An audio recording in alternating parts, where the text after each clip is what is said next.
70 के दशक की मुंबई, एक ऐसा शहर जहां ईमानदारी और जुर्म आमने सामने खड़े थे। इसी शहर में रहता था एक ईमानदार police head constable Ibrahim Kaskar का परिवार।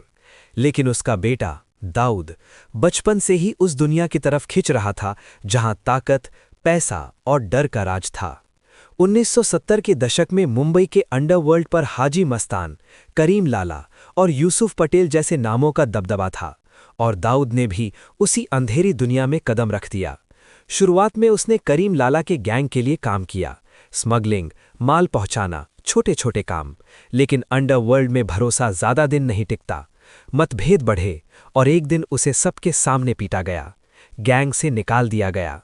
लेकिन यही वो पल था जिसने एक नए तूफान को जन्म दिया। दाऊद ने अपने भाइयों के साथ मिलकर डी कंपनी की नींव रखी और धीरे धीरे उसका साम्राज्य फैलने लगा, स्मगलिंग से लेकर उगाही, रियल एस्टेट से लेकर बॉलीवुड तक। फिर आया वो दिन जब 1981 में उसके भाई साबिर की हत्या कर दी गई, और उसी दिन दाऊद के अंदर का इंसान मर गया। अब सिर्फ बदला बाकी था।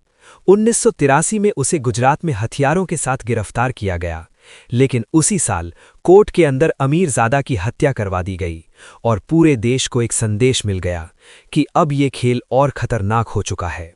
1985 के बाद दाऊद दुबई भाग गया, लेकिन दूर जाकर भी उसका खेल खत्म नहीं हुआ, बल्कि और बड़ा हो गया। अरुण गावली और दाऊद के बीच खून की नदियां बहने लगीं। 1992 का जे हॉस्पिटल शूटआउट, जिसने शहर को दहला दिया, और फिर 12 मार्च 1993, वो काला दिन जब मुंबई में एक के बाद एक धमाकों ने पूरे देश को हिला दिया। उस दिन के बाद दाऊद इब्राहिम सिर्फ एक डॉन नहीं रहा, वो भारत का सबसे वांटेड नाम बन गया। आज भी माना जाता है कि वो पाकिस्तान में छिपा बैठा है, सुरक्षा के साए में, लेकिन उसकी कहानी